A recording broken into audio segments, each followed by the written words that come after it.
Fear. It's something each and every one of us experience. There are 3 different ways in which we react when we're in the moment of fear. Do you know which way you react when you're in the moment of fear? Today, we're going to be talking about fear, what it is, the 3 ways in which each and every one of us experience fear, and a few little tools and techniques to be able to get us through it and move on to what it is that you want. Holas, holas, holas, holas. Welcome back. If it's your first time here, hi, my name is Vanessa. I'm a life coach and I help people get to what they want. I do that by teaching them a few little tools and techniques that allow them to improve the level of self-confidence as we go back and address those challenges, typically from the childhood, that's preventing people from getting from where they are to where they want to be. Sometimes it's things that are going on in their relationships, in their marriages, in their work environments, or just an inner struggle that they have with themselves. And together, we address those challenges and move forward so that they can create the life that they want. Now, let's get to it. Fear. It's a physicalized response to a threat. There are 3 different ways in which we, all of us, react to fear. Do you know what they are? Do you know which one you use? Well, these are the 3. The first one is you fight.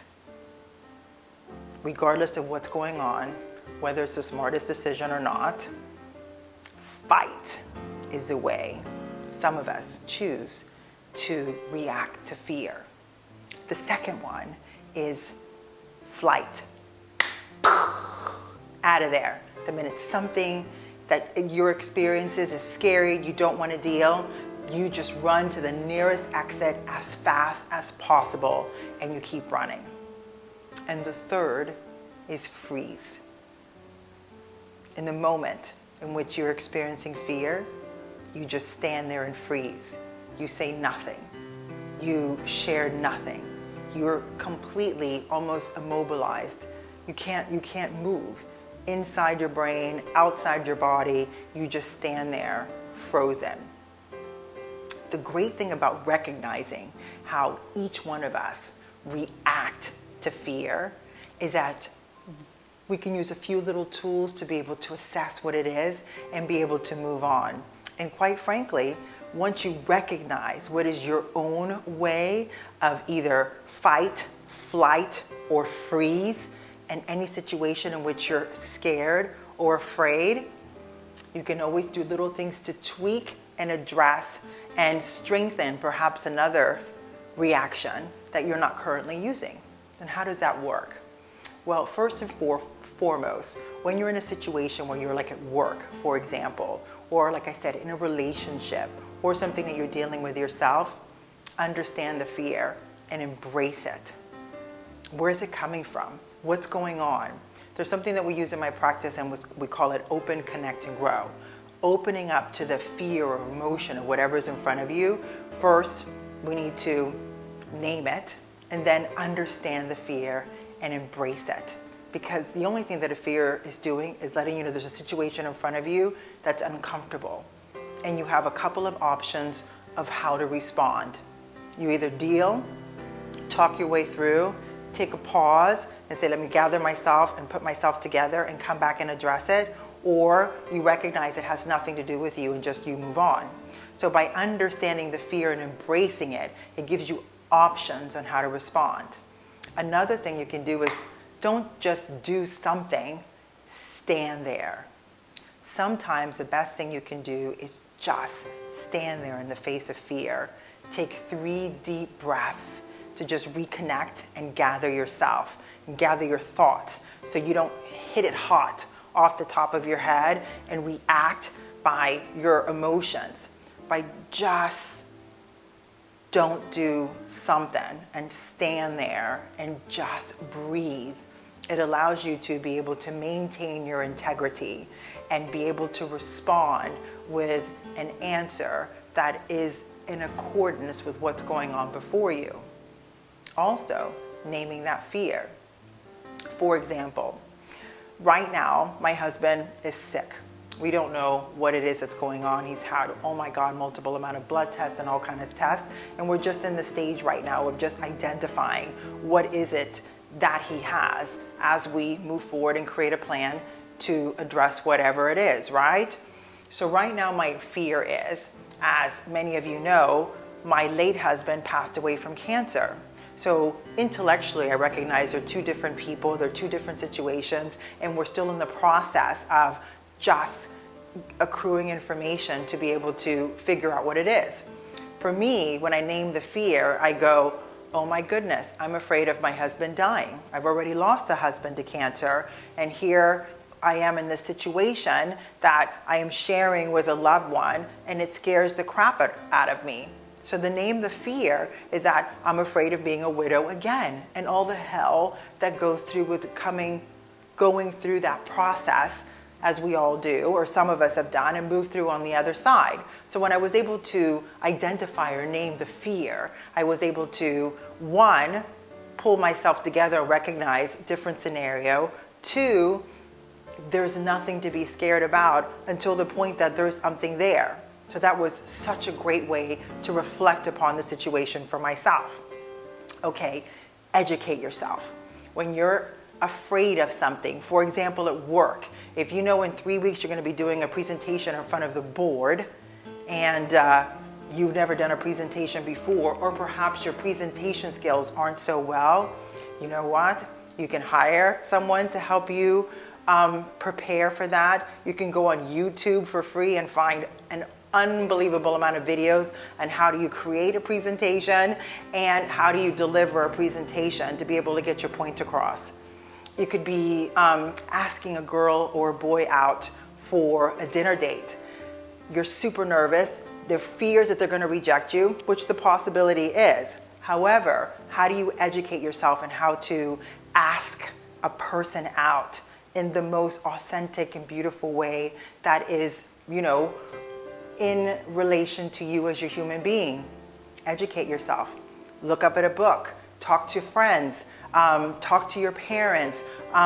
Read or look at something in YouTube or go to Google. There's thousands and thousands and thousands of information articles that you can read about how do you ask another person out for a date. It's just a manner of educating yourself.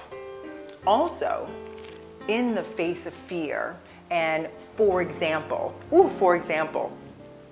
I have now done, I don't know, maybe 50, 60 videos now, and I can tell you, when I first started, I knew nothing about using a camera, about lighting, about videos, about writing content. I had no idea how this worked, and I was scared, oh my goodness, so scared.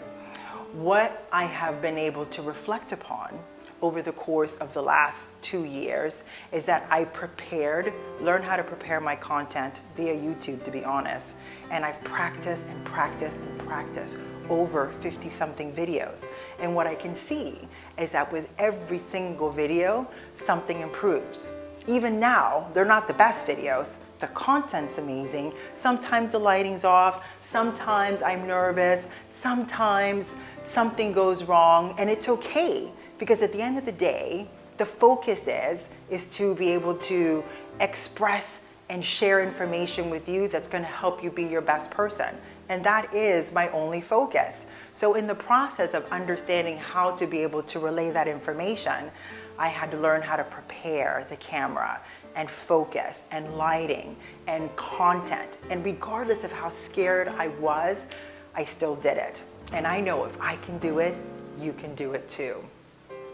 So as we recap and we think and we talk about fear, that it's actually a physicalized response to a threat. And what are the 3 ways in which each and every one of us, we, all of us, respond to fear? It's by fight, flight, or freeze. Once you recognize how you react in the face of fear, I hope that remembering some of these great little tools like naming the fear or understand the fear and embrace it, or just don't do something, stand there as you take a moment to assess what's before you respond by just taking a couple of deep breaths. That way you maintain your integrity, or educate yourself. I hope these small little tools help you be your best as you face fear, because every day we experience it, whether it's dealing with our own selves or it's engaging with any person that's in your life. It's an experience that can be conquered by just using some of the tools that we shared. I hope everything that you learned today you will use for the best of your life. Remember, every Thursday I drop a new video. The content is amazing because it's from the experiences that I've had myself or my clients or my family or from my travels, that everything that I've experienced or I've been so blessed to have people share with me, I share with you, because here, as I do better, you do better. And as you do better, you share and help other people be better too. Remember, every Thursday, new video. Subscribe and click the like button because you know you're loving what you're hearing. And remember, when we value ourselves, we value each other. Take care.